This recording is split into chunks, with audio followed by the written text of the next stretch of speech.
मित्रों नमस्कार। BPSC TRE 3.0 के क्लास 9 10th मैथमेटिक्स का पेपर का हल मैं देने जा रहा हूं। इसमें हम लोग पार्ट बाय पार्ट मैथ्स के पूछे गए सवालों का हल देखेंगे। इसमें एक्यूरेसी आपकी 100% होगी। समय जरूर लगेगा लेकिन एक्यूरेट होगा आंसर। पहले सवाल की ओर अगर हम बढ़े तो पहला कह रहा है कि how many rods of diameter 10 centimetre. आपको डायमीटर 10 सेंटीमीटर दिया हो तो रेडियस आप हाफ कर लीजिए। तो रेडियस आपका कितना हो जाएगा, 5 सेंटीमीटर हो जाएगा।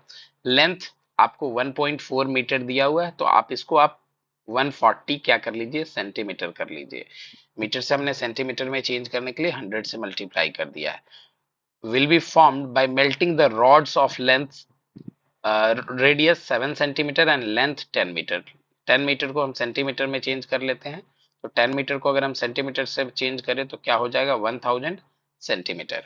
अब आपसे पूछा जा रहा है कि बड़े वाले रॉड को मेल्ट करके छोटा रॉड बनाना है आपको, तो ऐसा कितना रॉड बनेगा। तो आपको पता होना चाहिए n into pi small R square और h is equal to pi capital R square into capital H. अगर हम नंबर्स की बात करें तो n को n रहने दे रहा है, पाई देखिए कॉमन है, कैंसिल हो जाएगा।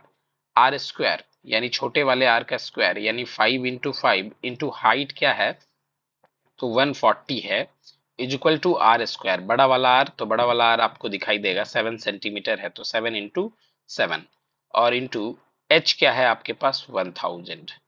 ठीक है, अगर यहाँ से हम लोग n फाइंड कर ले तो n इक्वल टू क्या आने वाला है, तो 7 multiplied 7 into 1000 divided by 5 into 140। आप जीरो से देखेंगे, जीरो को कैंसिल कर लीजिए, 7 से कैंसिल कर दीजिए, 2 टाइम्स में 14 को 2 से कैंसिल कर दीजिए, 50 टाइम्स में आप इसको कैंसिल कर सकते हैं। फिर आप 5 से कैंसिल कर दीजिए, 5 टेन जा 50 और फिर 5 से कैंसिल कर दीजिए 2 टाइम्स, तो 5 टू जा 10 और इसको सॉल्व जब आप करेंगे तो 14 आ जाएगा। इस प्रश्न का सही उत्तर क्या होगा, 14।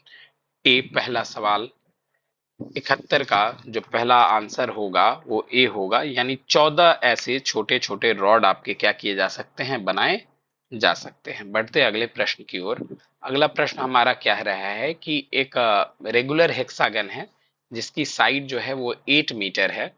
तो आपको बताना है इसका एरिया कितना होगा। तो आपको पता होगा कि रेगुलर हेक्सागन में क्या होता है, 6 इक्विलेटरल ट्रायंगल होता है। तो 6 और इक्विलेटरल ट्रायंगल का एरिया निकालने का फॉर्मूला क्या होता है, √3/4 into side square. Side square कहने का मतलब 8 का स्क्वायर। तो आप अगर इसको हल करें तो से 6 गुने √3/4 गुने 8 यही हमारा, 4 से कैंसिल कर देते हैं, 4 दूनी 8, तो क्या हो जाएगा, 6 दूनी 12, 12 8 96, 96 √3 मीटर स्क्वायर। तो ऐसा किसी ऑप्शन में है कि आपके पास 96 √3 मीटर स्क्वायर, यानी करेक्ट ऑप्शन आपका होता है बी।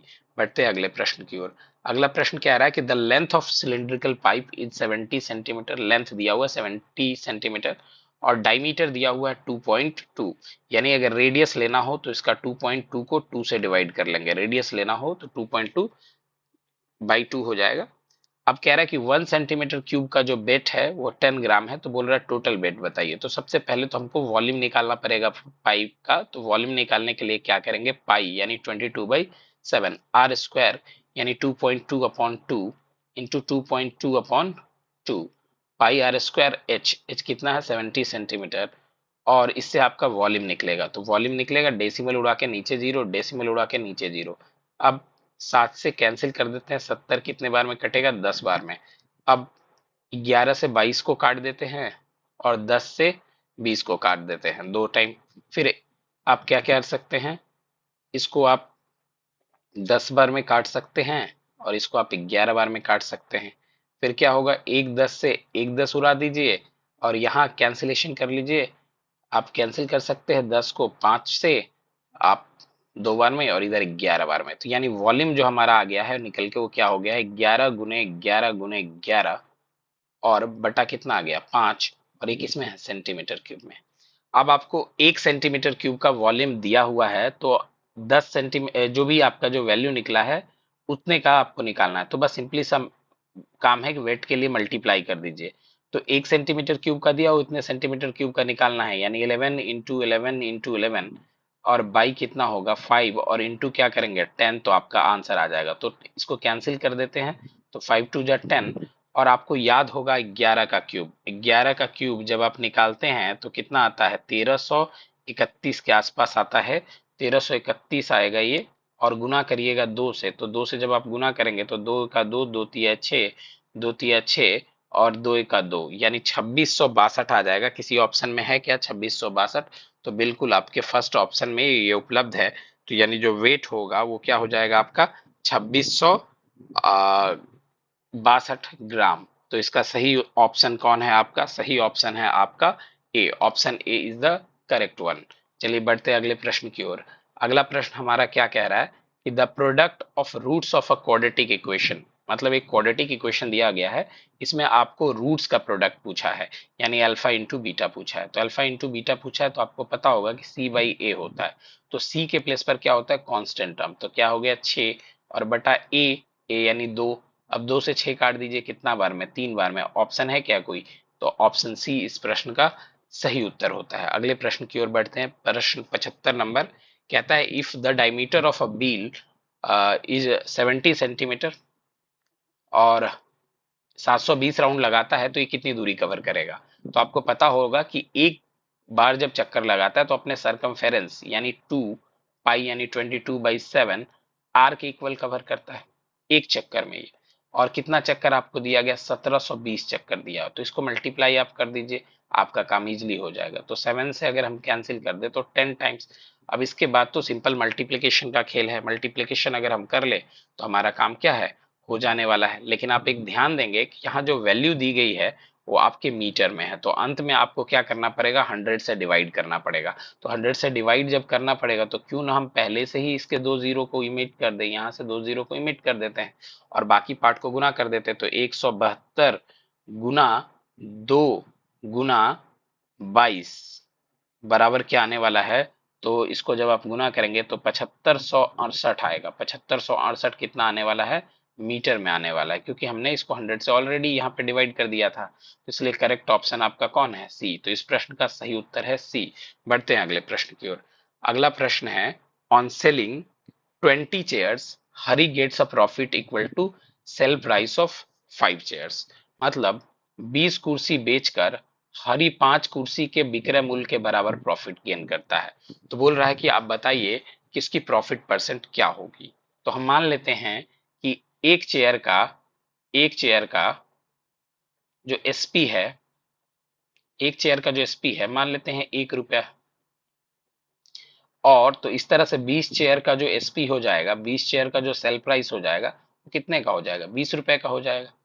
तो इसका मतलब अगर प्रॉफिट की बात करें यानी प्रॉफिट यानी लाभ की बात करें, लाभ की अगर हम बात करें तो कितने कुर्सी के विक्रय मूल्य के बराबर हुई है? तो 5 कुर्सी। तो 5 कुर्सी का विक्रय मूल्य यानी 5 रुपया, यानी 20 रुपया में 5 रुपया का प्रॉफिट हुआ है। यानी इसका अगर क्रय मूल्य की बात करें, अगर क्रय मूल्य 20 चेयर की बात करें, सीपी किसकी बात करें 20 चेयर्स की, 20 चेयर की सीपी की बात करें, तो इसका मतलब है कि 5 रुपया कम होगा, यानी कितना हो गया 15 रुपया होगा। अब आपको परसेंट प्रॉफिट निकालना है, तो परसेंट प्रॉफिट जब निकालना है तो आपको फॉर्मूला याद होगा कि प्रॉफिट बाई सीपी और इंटू क्या होता है 100। तो आप करेंगे कैंसिल, तो 5 से कटेगा 15 3 बार में, यानी 100 को अगर भाग भाग आप लगा देंगे 3 से तो आपका मामला सेट हो जाएगा। तो 100 को जब आप भाग लगाइएगा तो 33 या 99 और 100 यानी 33.1/3%। किसी ऑप्शन में है क्या? ऑप्शन ए इस प्रश्न का सही उत्तर होता है, ऑप्शन ए। बढ़ते हैं अगले प्रश्न की ओर। अगला प्रश्न देखिए, अगला प्रश्न 77 संख्या है, प्रश्न संख्या 77 है। कह रहा है a conical tent of height 24 metre, height दे दिया गया आपको 24 metre, radius of base is 7 metre, is required to cover by a cloth if the width of the cloth is 50 metre then its length। तो आपको सबसे पहले तो इसकी L निकालनी पड़ेगी, क्योंकि H दिया हुआ है आपको 24 cm और फिर आपको R दिया हुआ कितना 7 cm। तो आपको सबसे पहले L निकालना पड़ेगा। तो आपको पाइथागोरियन ट्रिपलेट अगर याद हो तो 24 का स्क्वायर 500, 24 गुने 24 जब आप करेंगे तो ये क्या होता है, 576 होता होगा। 24 गुने 24 अगर हम करें तो आपको ज्ञात है कि 576 होता है, और प्लस कर दे अगर हम इसमें 49 को तो आपका 625 होता है, और 625 का जो रूट होता है वो 25 होता है, यानी एल जो आएगा वो 25 सेंटीमीटर आएगा। अब एल निकालने से हमको फायदा क्या हुआ कि इसकी जो वक्र पृष्ठीय क्षेत्रफल है यानी कर्व सरफेस एरिया है वो होता है पाई आर एल। तो पाई आर एल मतलब 22/7, और r की जगह 7 इंटू एल की जगह 25। तो अगर हम 7 से 7 कैंसिल कर दे तो कितना आने वाला है, 22 इंटू 25, और ये क्या आएगा मीटर स्क्वायर। ये क्या आ गया हमारा कर्व सरफेस एरिया आ गया, यानी वक्र पृष्ठीय क्षेत्रफल आ गया।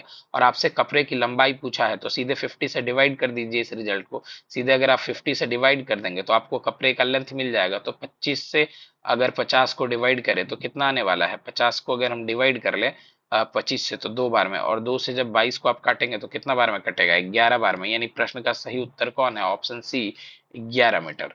11 मीटर इस प्रश्न का सही उत्तर है। अगले प्रश्न की ओर अगर हम बढ़े तो अगला प्रश्न क्या रहा है, the compound interest of an amount for 2 years is an interest of 4%। 2 साल समय दिया है, ब्याज दर 4% दिया है, जिसकी वजह से अमाउंट जो है वो 2448 रुपया हो रहा है। तो आपसे पूछा जा रहा है कि आप बताइए कि सिंपल इंटरेस्ट उन्हीं 2 वर्षों में कितने का होता, कितने का सिंपल इंटरेस्ट होता। ठीक है, ये बात ध्यान रखना है आपको। फिर से मैं रिपीट कर रहा हूँ इस सवाल को कि कंपाउंड इंटरेस्ट जो है वो 2 साल में किसी 4% के दर से 2 साल बाद वो 2448 रुपया हो गया। देन सिंपल इंटरेस्ट आपसे पूछा जा रहा है कि 2 साल में सिंपल इंटरेस्ट कितना होगा।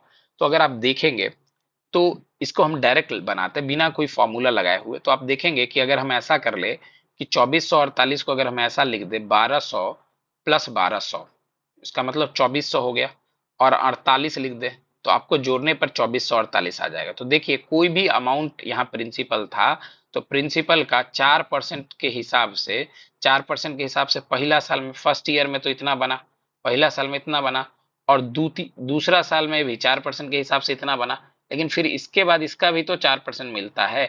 यानी कहने का मतलब है कि ब्याज पर ब्याज मिलता है तब कंपाउंड इंटरेस्ट होता है। यानी 48 रुपया, इस तरह से 1200 का 4% निकालते तो 48 रुपया होता। यानी जो भी अमाउंट है अगर सिंपल इंटरेस्ट पर दिया जाता तो उस पर ब्याज नहीं मिलता, यानी कुल 2400 रुपया ऐसा होता जो सिंपल इंटरेस्ट पर उसको मिलता। तो प्रश्न का सही उत्तर कौन हो गया आपका, सी, क्योंकि वो सिंपल इंटरेस्ट आप